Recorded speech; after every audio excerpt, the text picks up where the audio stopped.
점점 욥의 주장이 정교해지고 깊어지고 욥이 대답을 하는 가운데 자신의 말 가운데 오류가 생기기 시작합니다. 이 글의 전체는 1장서부터 등장한 그 중요한 두 구절이 계속 이어지는데 하나는 온전하고 정직하다. 온전하고 정직하다는 것이 욥의 하나의 트레이드 마크예요. 온전하다라는 것은 거의 하나님처럼 완전한 신성을 가진 존재이다라는 뜻이고, 정직하다는 것은 옆에 있는 사람이 보기에 괜찮은 훌륭한 사람이다라는 뜻이에요. 이 두 가지가 계속해서 돌아가는데 지난 시간에 우리가 토의했던 두 가지, 하나는 정의, 또 다른 하나는 의의 문제와 밀접하게 연관되어 있고, 역시 오늘도 정의, 미슈파트와 의, ጼ데카 문제가 계속 반복되면서 욥기를 이해하는 하나의 매트릭스가 됩니다. 근간이 돼요. 이 라인을 읽어야지만 지금 욥이 한 대답을 이해할 수가 있어요. 이 깊이가 시간이 지나면 지날수록 더 깊어져요. 그러니까 맨 처음에 하던 이야기와는 달린 이 세 친구들이 세 번의 질문을 반복해서 하거든요. 그때마다 조금 더 핵심으로 들어가서 인간이 누구이냐, 인간이 과연 다른 사람들이 보기에 괜찮은 존재로 살 것이냐, 아니면 그 이상 하나님이 인간을 만들었을 때 인간이 살아있는 네페시 하이야, 리빙 비잉이라고 하였는데, 살아있는 존재라고 하였는데, 이 살아있는 존재 네페시란 단어가 사실은 미슈파트 정의와 ጼ데카 의로움을 전부 담은 존재예요. 미슈파트.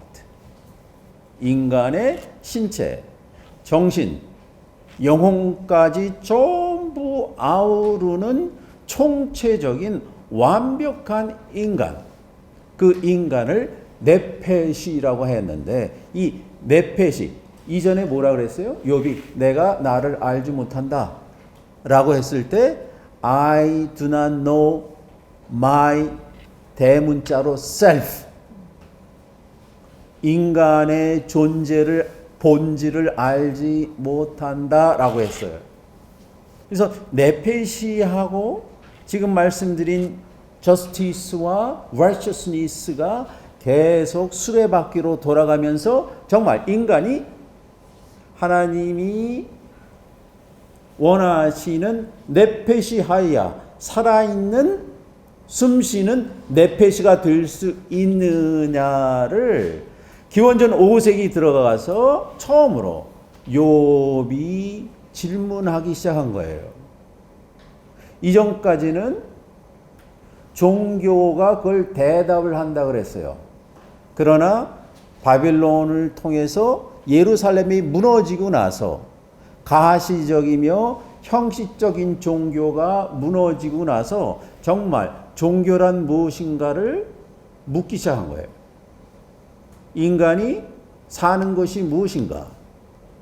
인간이 살아있던 생명, 살아있는 리빙 비잉이라는 것이 무엇인가를 처음으로 묻기 시작을 했는데, 그 문학작품의 그 경전의 최고봉이 바로 욥기다 라고 생각을 해요.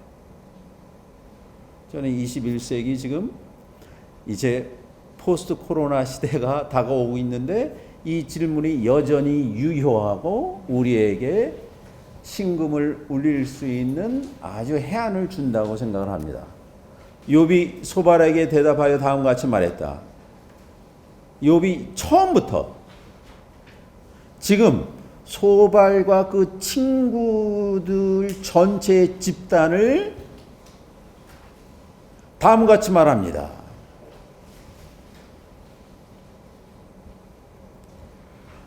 암남 진실로 키, 그러니까 암남 키면 진실로 진짜로, 아템 너희들은 암 백성이구나, 군중이구나. 이 번역이 상당히 힘들었어요. 이게 무슨 뜻인가? 너희들은 백성이라니.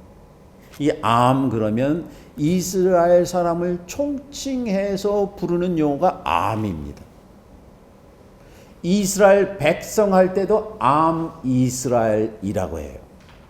그런데 너희들은 암이다, 백성이다, 군중이다라는 뜻이에요. 암이란 말이 친가 쪽의 친척과 그 친가 쪽의 친족이 이루는 집단을 암이라고 합니다. 암. 신약 성서에 이스라엘 사람을 암하아레스라 그랬어요. People of the land. 이스라엘 백성을 암 이스라엘, 이스라엘 백성이라 그랬어요. 이 암이란 말은 고대 근동에 여러 군데에서 다 사용됐어요. 여러분이 잘 아시는 기원전 18세기 바빌론의 왕 이름이 함부라비 아닙니까? 함부라비도 함이 암이란 뜻이에요. 라비가 의사고. 그래서 함부라비란 말 뜻은 나의 친척이 의사다 이런 뜻이에요.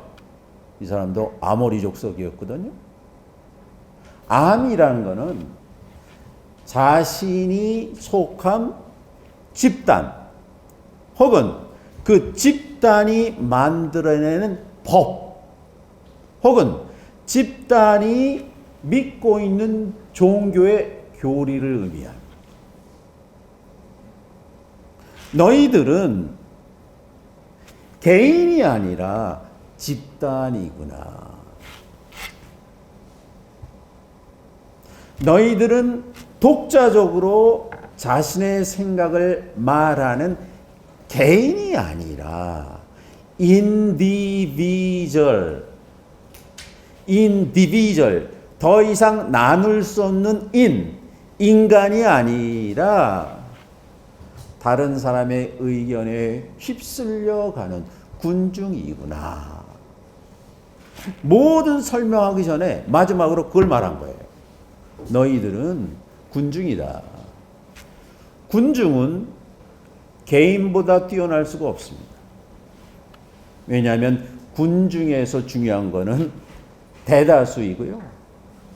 대다수는 항상 특별한 선택받은 천재들의 생각에 부족입니다. 하나님은 군중을 선택한 적이 없어요. 항상 한 명을 선택합니다. 그걸 소명이라 그래요. 그거에 귀를 기울인 사람의 의견이 맞아요. 기원전 5세기 민주주의가 우리에게 왔지만 민주주의의 큰 맹점입니다. 대다수가 맞다라고 그래요. 20세기에 특별히 대다수가 맞다라는 전체주의가 광풍을 일으켜서 아직도 전 세계를 소용돌이 속에 몰아넣고 있어요. 뭐라 그래요? 이 물은 아템암, 너희들은 전체주의구나. 너희들은 대중이구나. 너희들은 군중이구나. 그것이 맞다고 생각하는구나. 그리고 하는 말이 뭐라 그래요? 너희들 안에 호코마, 타무타코코마, 지혜가 죽었다. 호코마는 이 지혜거든요. 지혜가 이미 죽었다. 왜냐하면 군중, 대중에서는 지혜가 아니라 중간이 지혜이기 때문에 그래요. 절충이 지혜이기 때문에 그래요. 이 소발, 당신이 말하는 것도 당신 생각이 아니라 다른 사람의 생각, 당신이 속한 집단의 생각이기 때문에 지혜가 나올 수가 없다. 이렇게 말한 거예요.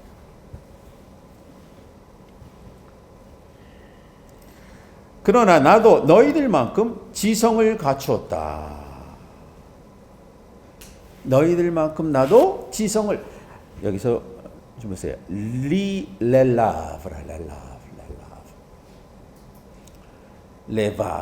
레바브가 이게 심장이란 뜻이에요. 여기 심장이란 말이 특별한 의미입니다. 심장은요, 고대 사람, 이집트, 메소포타미아, 심지어는 이스라엘 삶에도 이 레바브라는 것은 그 사람의 뇌이면서 그 사람의 마음까지 총체적으로 레바브라고 했어요. 지성이자 감성이자 영성을 총체적으로 레바브. 지성이라고 번역했는데 이건 감각이라고 해도 되고 감성이라고 해도 되고 지각이라고 되고 지혜라고 되고, 이 거의 호크마, 지혜와 동격으로 레바브, 심장을 가졌다. 심장.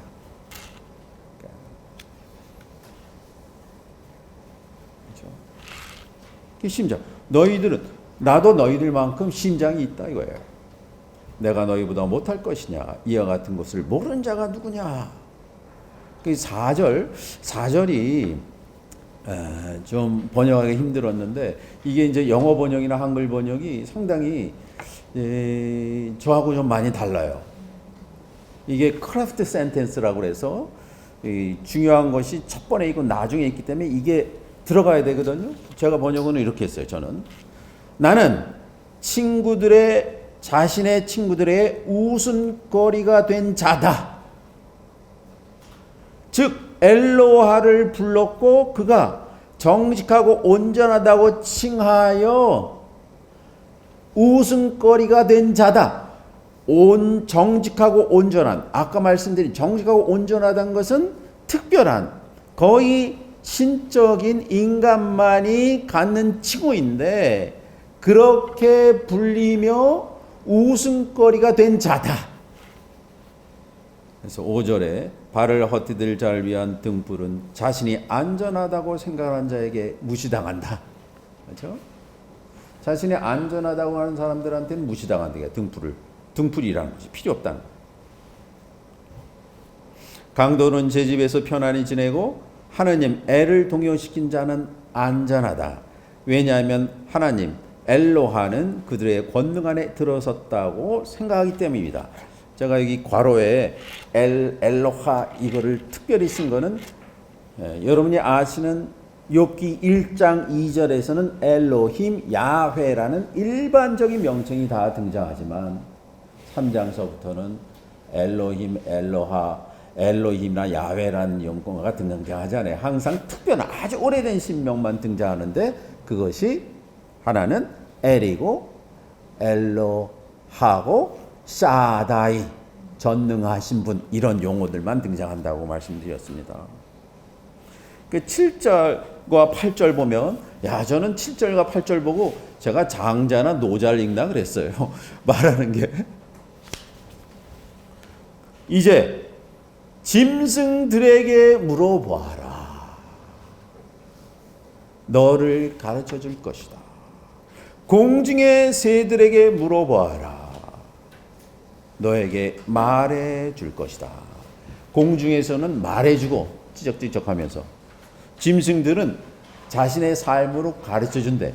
공중의 새나 그리고 짐승들은, 제가 저는 이제 반려견을 키우니까 반려견을 이제 사진 찍으면 언제 어느 순간에 찍어도 베스트 샷이에요. 사람들 찍으면 이렇게 해서 뭐 고개 빼고 뭐 허리 피고 그래도 항상 잘못 나와요. 차이는 인간은 남을 의식하고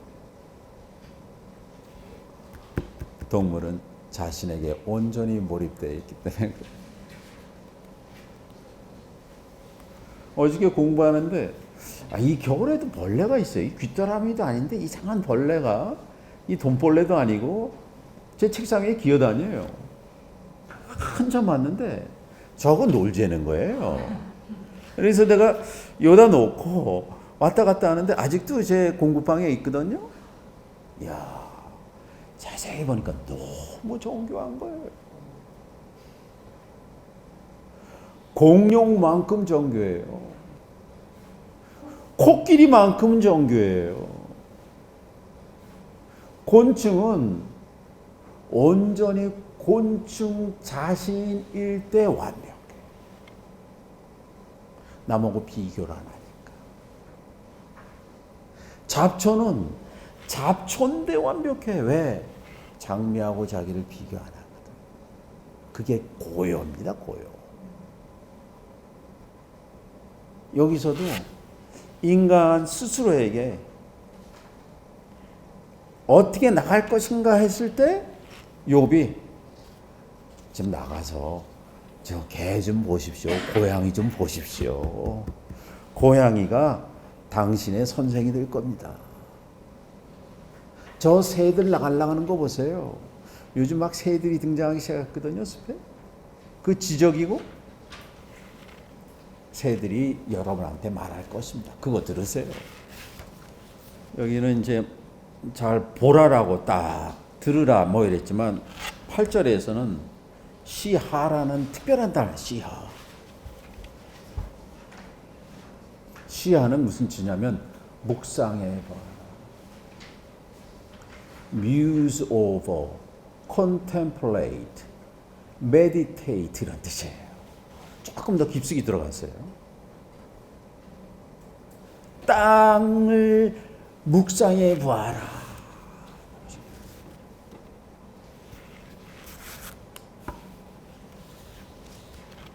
들에 있는 다 죽은 것 같은 그 땅에서 나온 풀들이요, 한 2개월 있으면 파릇파릇하고 새로운 생명을 분출해요. 네페시를 분출한다고요, 네페시. 땅을 묵상해 보십시오. 당신을 가르쳐 줄 겁니다. 지금 보세요. 지금은 소발이 아주 엄청난 신학으로 교리로 막 덤벼들었지만 욥이 땅을 보십시오. 흙을 보십시오. 당신을 가르칠 겁니다. 눈을 돌려야 돼요. 그리고 바다의 고기들을 묵상해 보십시오. 그들이 여기서는 또 다른 세페라는 설명해 줄 겁니다. 아직은 제가 그걸 모르겠어요. 여기 하나는 설명이라 그러고요, 하나는 말해 준다 그러고, 그 동사를 전부 다르게 했어요. 그래갖고 야, 고기들은 설명하나 생각해 본 거죠. 거기 있는 땅들은 거기 가르쳐 준다는데, 땅은 좀 가르쳐 주는 게 많아요. 사시사철을 통해서 인간을 가르쳐 주고 인간의 섭리를 가르쳐 주니까. 그래서 이거는 사실은 누구냐? 창세기에 하나님이 우주를 창조할 때 인간들의 친구가 되라고 준 세 종류의 카테고리예요. 동물들과 땅하고 하늘의 별들과 그리고 물고기들이에요. 이것들 가운데 누가 야훼의 손이 하나님 그 관용적인 품으로 하나님의 권능으로 만들었다는 사실을 누가 모를 것이냐? 다 안다 이거예요. 그 안에 온 인류의 손길이 있다. 그다음에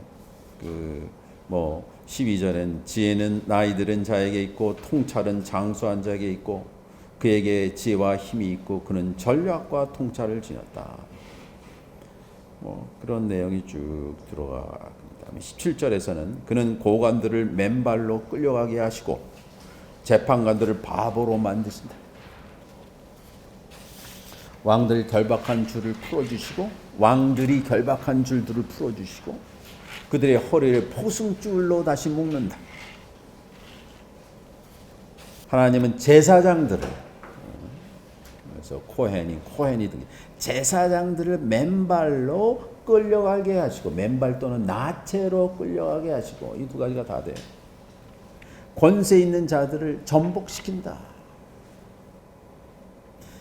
믿을 수 있는 사람들이 말을 못하게 말문을 막게 하시고, 나이든 사람들의 분별력도 빼앗으신다. 귀족들의 노블한 사람들의 얼굴에 수출을 퍼부으시고 힘 있는 자의 허리띠를 풀으신다. 어둠 가운데서도 비밀을 드러내시며 칠흑 같은 어둠에서도 빛으로 가져오신다 하는 내용이 쭉 나옵니다. 그래서 12장은 전체적으로 무엇을 말하고 있느냐? 전체적으로 지금 소발이 말하는 게, 소발의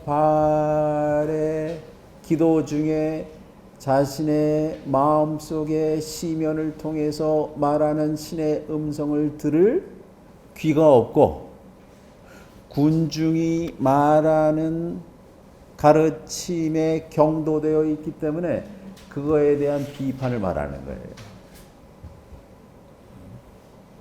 제가 좋아하는 열왕기 하에 19장에 등장한 엘리야의 침묵의 소리 있잖아요. 침묵의 소리. 엘리야가 하나님을 섬겼지만 아합과, 그 당시 북이스라엘의 아합과 이세벨이 이 엘리야를 죽이려고 했어요. 그래서 도망갑니다. 그렇죠? 한 40일 동안 도망가요. 신의 산으로 도망가요. 그래서 한 산에 들어가서, 야, 내가 이제 죽게 되었습니다. 거의 원효와 같아요. 그랬더니 갑자기 신의 음성을 듣습니다. 내가 너한테 나타날 테니까 동굴 입구에 서 있어라. 동굴 입구에 서 있었습니다. 엄청난 지진이 있었지만 그곳에 하나님이 있지 않고, 엄청난 폭풍우가 있었지만 하나님이 그곳에 있지 않았다. 그거는 뭐냐면, 이전에는 하나님이 그런 폭풍우나 지진과 자연의 현상이 있었다는 거죠. 그것과는 좀 다른 거예요. 모세의 불타는 가시덤불에 있지 않아요. 가시덤불에 통해서 현현하는 거죠. 그 후에 아주 유명한 얘기가 있잖아요. 미세한 침묵의 소리가 있었다. A delicate sound of silence. Delicate sound of silence. Sound of silence는 사실은 형용 모순입니다. 왜냐하면 사운드가 silence일 수가 없거든요. 침묵일 수가 없거든요. 근데 sound of silence래요. 꼴이라는 것이 우리의 목소리 같은 소리고, 덤맘마란 말이 사실은 의성에 있어서 덤맘마가 말을 안 하는 거거든. 침묵. 그 사운드 오브 사일런스. 근데 사일런스 오브 사일런스를 들을 수 있는 그 단초를 그 뒤에 등장하는 형용사로 말해줬어요. 이게 닦아입니다. 닦아. 덤마마 닦아. 닦아란 말이 델리키트예요. 섬세한, 자신의 길을 자신의 마음속에 정성스럽고 섬세하게 갖다 댈 때 비로소 슬며시 나는 소리가 침묵의 소리이거든요. 그것이 꼴덤맘마 닦아. 그런데 소발이 지금 꼴덤맘마 닦아, 이거는요, 하나님이 자신이 존재하는 장소를 예루살렘 성전에서 인간의 마음속으로 이주했다는 선언이거든요. 그런데 아직도 인간이 하나님의 음성을 군중과 군중이 만든 법이나 교리에서 찾으려고 하기 때문에 지혜가 이미 떠났는데, 너희가 아직 그것을 찾기 때문에 지혜는 이미 죽은 것이다 라고 말한 거예요. 여기서는 군중이냐 아니면 개인이냐, 개인이 하나님의 말씀을 전달하는 유일한 통로다 이거. 그 12장 내용이에요.